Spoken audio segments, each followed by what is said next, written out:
Bienvenue à cette dévotion matinale. Alors que nous plongeons dans la richesse de la parole de Dieu, nous vous invitons à considérer de soutenir cette émission. Votre générosité est essentielle pour nous aider à développer différentes ressources de formation pour apprendre et grandir comme disciples de Jésus. Merci d'être une bénédiction pour ce ministère. Que Dieu vous garde. Bonjour tout le monde, bienvenue à cette nouvelle dévotion matinale. Et aujourd'hui, nous sommes rendus encore dans l'épître de 2 Timothée et on approche malheureusement de la fin. Oui, tristement, c'est tellement agréable. Quel beau texte, quelle belle épître. Et aujourd'hui, donc, on est rendu au verset 12, je crois. Du chapitre 3. Oui. Alors, veux-tu que je lise? Oui, Patrice. D'accord. Or, tous ceux qui veulent vivre pieusement en Jésus-Christ seront persécutés. Mais les hommes méchants et imposteurs avanceront toujours plus dans le mal, égarant les autres et égarés eux-mêmes. Toi, demeure dans les choses que tu as apprises et reconnues certaines, sachant de qui tu les as apprises. Dès ton enfance, tu connais les saintes lettres qui peuvent te rendre sage à salut par la foi en Jésus-Christ. Toute écriture est inspirée de Dieu et utile pour enseigner, convaincre, pour corriger, pour instruire dans la justice, afin que l'homme de Dieu soit accompli et propre à toute bonne œuvre.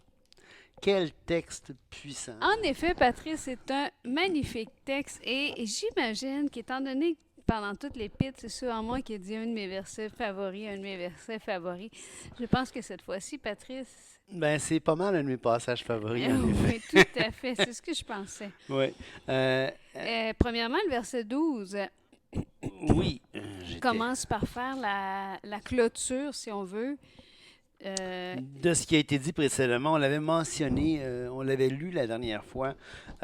Or, tous ceux qui veulent vivre pieusement en Jésus-Christ seront persécutés. Et l'expression, elle est intéressante ici. Le mot persécuté, si ma mémoire me sert, je veux juste aller vérifier que je ne dis pas des bêtises. En attendant, on se rappelle que le Seigneur a délivré Paul de toutes ses persécutions. Oui, effectivement. Et ce qui est intéressant, c'est que le mot ici pour persécuter, je pense qu'on l'a vu. Oui, on l'a vu ailleurs dans le texte. Si tu regardes dans 2 Timothée 2, 22, ça dit « Fuis les passions de la jeunesse et recherche la justice, l'amour, la paix avec ceux qui invoquent le Seigneur d'un cœur pur. » L'expression « recherche la justice », c'est le mot dioko, c'est le même mot. Alors, poursuis la justice. Et donc ici, ceux qui veulent vivre pieusement en Jésus-Christ seront poursuivis. Oh wow! C'est intéressant, hein? C'est comme si c'est plus que... il n'est pas nécessairement de persécution intense, mais ce sont des gens qui, en bien ou en mal, vont être poursuivis parce qu'on voit que le terme en soi n'a pas...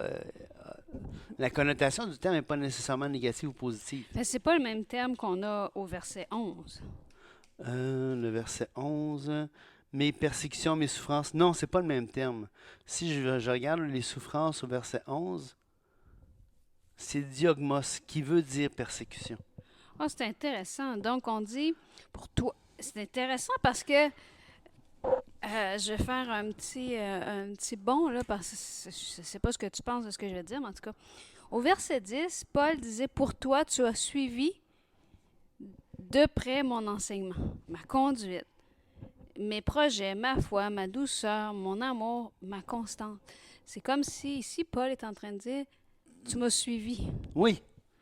Et là, il va dire ensuite, « Or, tous ceux qui veulent vivre pieusement en Jésus-Christ seront poursuivis. » En bien ou en mal. Il y a comme un beau jeu ici. Oui, là. oui, vraiment, vraiment. Il y a comme ces deux idées-là qui se côtoient, là. C'est comme si Paul, hein, il est persécuté pour sa foi, mais en même temps, il y a des gens qui le poursuivent en bien aussi, qui veulent apprendre de lui. Alors, c'est intéressant comme petite... Ça donne plus de sens au verset suivant, Patrice, qui dit « Mais les hommes méchants et imposteurs avanceront toujours plus dans le mal, égarant les autres et égarés eux-mêmes. Hmm. Parce qu'il y a cette idée-là encore que si tu poursuis quelqu'un, si tu suis quelqu'un qui est un imposteur, qui s'en va dans le mal, tu vas t'égarer. Oui, Tu vas absolument. égarer les autres. Oui. C'est comme parce qu'on voyait, je voyais pas autant le contraste avec le verset 12 qui apporte le mais qu'en changeant, en comprenant mieux le terme seront poursuivis. Oui, et c'est intéressant parce que l'expression, elle est forte. Les hommes méchants avanceront toujours plus dans le mal. C'est Darby va dire les hommes méchants et les imposteurs iront de mal en pis. Hmm. Hein? Tu vas de mal en pire. Tu restes pas stagnant. Tu peux pas rester stagnant. Tu t'enfonces de plus en plus dans le mal parce que le mal a cette faculté, un peu comme hein, tu marches dans je sais pas moi, dans un ruisseau dont le lit est très, très profond de vase. Tu sais, puis tu marches, puis là, ça tire. Hein. Ici, dans les plaines, au nord d'où on est, au nord d'Aguaniche, il y a des grandes plaines. Dans le fond, tout le long de la moyenne côte nord, au nord de la 138, il y a des vastes plaines, il y a des forêts, puis il y a des vastes plaines. Puis dans ces plaines-là, quand tu approches trop des lacs, il y a toujours des petits lacs un peu, puis il faut que tu fasses attention parce que tu peux caler. Et là, un peu comme des sables mouvants, où est-ce que ça peut t'enfoncer? On connaît une personne comme ça qui est assez grande, qui doit mesurer 6 pieds 6, 6 pieds 7.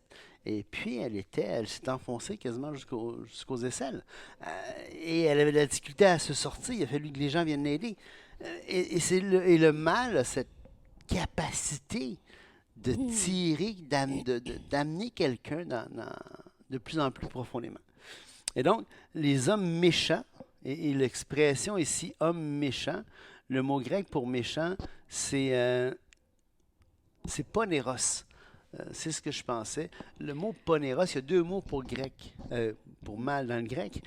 Il y a kakos, puis il y a poneros. Poneros, c'est un mal qui se répand. Oui, c'est ça. Il ne reste pas en place, il se répand partout. C'est un mal qui est contagieux. Hein? En te touchant, je te communique. Hein? C'est un petit peu comme une épidémie. Hein? C'est contagieux. Tandis que kakos, c'est un mal qui est là, mais qui n'est pas... À moins que tu piles dedans, ça... Ça ne te salira pas. Ouais. Et c'est intéressant ici parce que dans Darby, on voit que c'est écrit mais les hommes méchants et imposteurs avanceront toujours de mal en pire, séduisant et étant séduits. Exact. Ouais. Et c'est quand même intéressant parce qu'ici, dans ma seconde, on me dit qu'un imposteur pourrait être remplacé par le mot séducteur ou trompeur. C'est intéressant, hein? C'est vraiment... Fait qu'il y a vraiment une espèce de mise en garde en même temps dans ça, en disant attention, il y en a qui veulent séduire. Exactement, exactement. C'est vraiment là... tu vois, séducteur, c'est Goès qui est un imposteur, un séducteur, puis et qui pourrait même être traduit par un sorcier qui envoûte les gens. Tu sais. Un envoûteur. Un envoûteur. Les envoûteurs vont aller de pire en pire et ils séduisent, étant séduits, planéo. Le même mot dans chaque cas qui justement veut dire une séduction intense. Tu planes, planéo. Hein? Tu planes dans la fabulation. Tu planes haut, planer haut. Donc, C'est comme ça que je m'en souviens. quand même très intéressant ici. Ce qu'on peut tirer juste en allant chercher la signification des mots dans deux petits versets. Hein? Oui, c'est puissant. Et là, Paul va dire à Timothée, toi, demeure dans les choses que tu as apprises et reconnues certaines, sachant de qui tu les as apprises. Et là, c'est intéressant. Tu penserais que Paul va dire, tu les as appris de moi. Hein? Tu vas le savoir. Mais Paul va décentrer la discussion, puis il va rappeler à Timothée l'importance de son éducation familiale.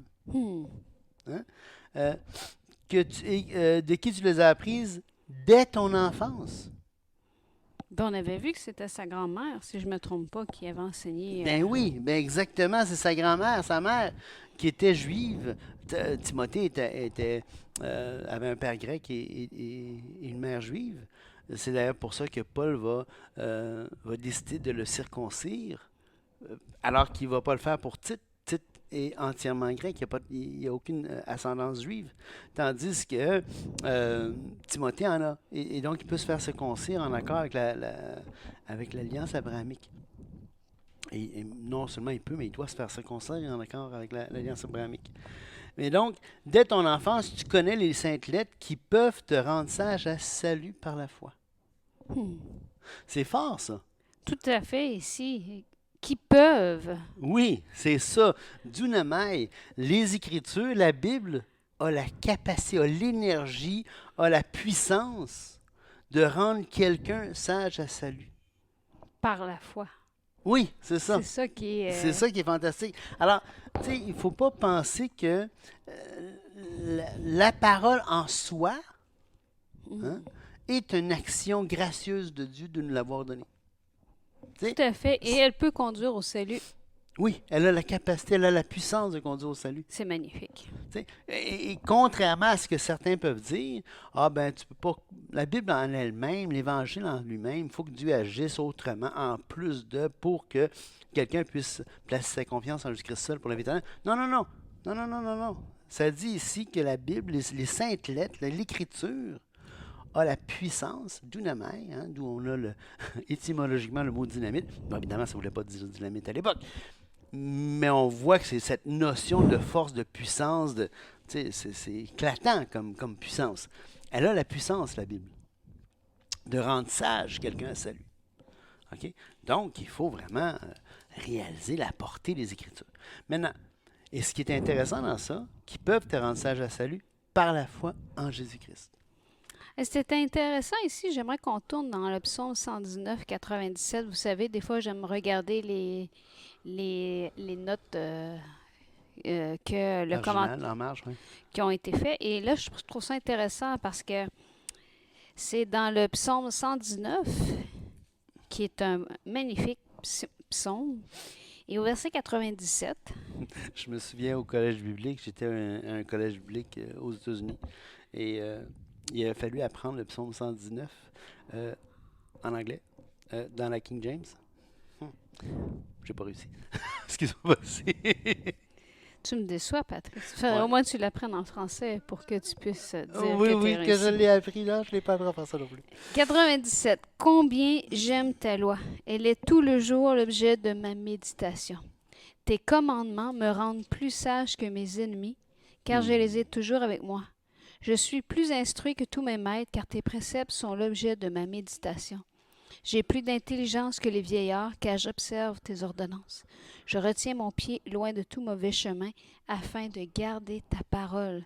Je ne m'écarte pas de tes lois, car c'est toi qui m'enseignes. Que tes paroles sont douces à mon palais, plus que le miel à ma bouche. Par tes ordonnances, je deviens intelligent. Aussi, je hais toute voix de mensonge. C'est un magnifique passage ici qui nous rappelle que ce n'est pas une perte de temps d'étudier la parole de Dieu.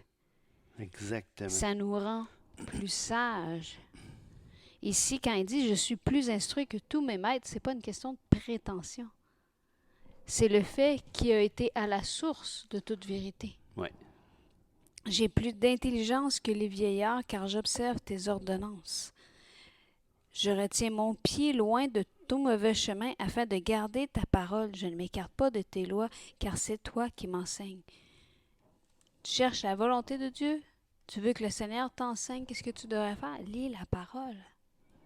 Lis la parole. Exactement. Ça change tout, la parole de Dieu. Ça change tout.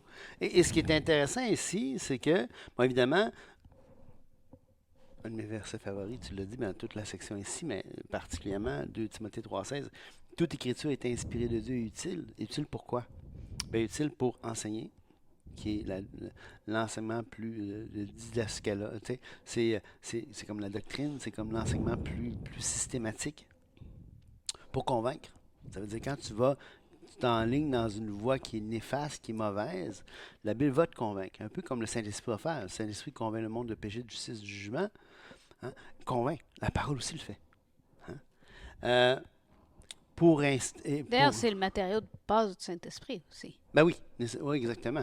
Pour corriger, la Bible va corriger ta trajectoire pour instruire dans la justice. Donc, dans ce nouveau chemin, le mot c'est paideia, je pense, qui est, dont on a le mot pédagogique. Hmm. Donc, c'est l'enseignement, l'instruction, un peu comme un parent qui va éduquer, qui va discipliner son enfant. C'est ce que la Bible fait. Et pour instruire dans la justice. Et là, regardez bien ce qui est écrit. Afin que l'homme de Dieu soit accompli et propre à toute bonne œuvre. On a vu ça ailleurs, dans l'épître à Timothée, dans 2 Timothée. Où on a vu ça? Chapitre précédent, verset 21. Si donc quelqu'un se conserve pur en s'abstenant de ces choses, il sera un vase d'honneur, sanctifié, utile à son maître, propre à toute bonne œuvre. Hmm. Comment est-ce qu'on peut faire pour te sanctifier? Ben, on l'a ici. On a l'outil de sanctification, et c'est la parole de Dieu. Donc, il y a encore une fois,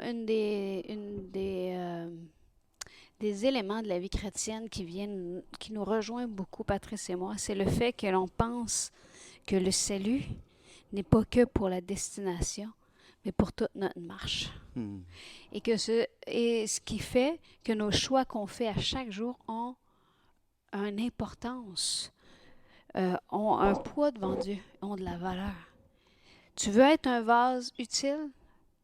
Tu veux être un homme de Dieu accompli et propre à toute bonne œuvre? Nourris-toi de la parole de Dieu, puis Exact. éloigne-toi du mal. Il y a vraiment, je vous invite à relire, c'est sûr qu'on a fait une pause entre les dévotions de Timothée, mais je vous invite, quand on va avoir terminé ou même avant la prochaine dévotion, à prendre votre Bible, puis vraiment prendre le temps de lire ce texte-là. C'était en continu, parce que je pense vraiment que c'est concret, et ça nous rappelle la beauté de la marche chrétienne. Absolument, absolument. C'est une épître qui est riche, qui nous renseigne. Et ce qui est intéressant, là, c'est que justement, il n'y a pas de fatalité. Hein? Ici, là, si quelqu'un se conserve plus en s'abstenant de ces choses, il sera un vase d'honneur, sanctifié, utile à son maître, propre à toute bonne œuvre. Parce que, et ce qui est intéressant, c'est que juste avant, verset 19, on va le relire, du chapitre 2. Néanmoins, le solide fondement posé par Dieu subsiste avec ses paroles qui lui servent de sceau. Le Seigneur connaît ceux qui lui appartiennent. Quiconque prononce le nom du Seigneur, qu'il s'éloigne de l'iniquité. Regardez verset 20. Dans une grande maison, il n'y a pas seulement des vases d'or et d'argent, mais il y en a aussi de bois, de terre. Les uns sont les vases d'honneur et les autres sont d'usage vil. Si donc quelqu'un se conserve pur en s'abstenant de tes choses, il sera un vase d'honneur sanctifié, utile à son maître. Alors, on pourrait penser à cause des textes comme dans Romains 9, par exemple. Hein? Dans Romains 9, on voit à la fin du chapitre de Romains 9, je vais tourner là, 2 secondes.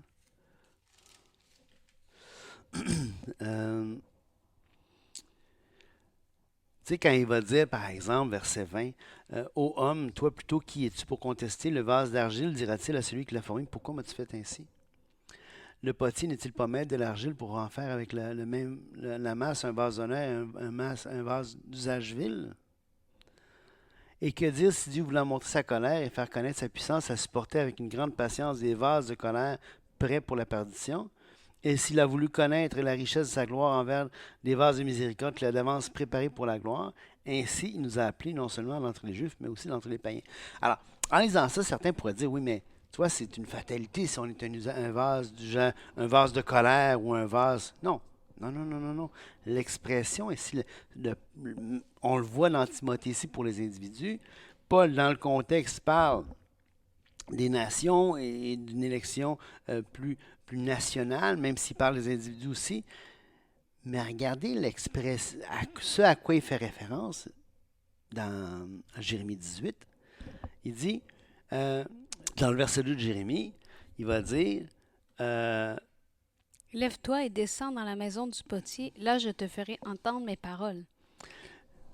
Je descendis dans la maison du potier et voici, il travaillait sur un tour. Alors, l'interlocuteur de Paul dans Romains 9, c'est pas Paul qui parle, c'est son interlocuteur. Et on l'a rencontré à plusieurs reprises, l'interlocuteur. Euh, c'est comme si Paul s'imagine discuter avec quelqu'un et donne les arguments, les contre-arguments que son interlocuteur pourrait lui donner. Et l'argument, le contre-argument de l'interlocuteur dit euh, le,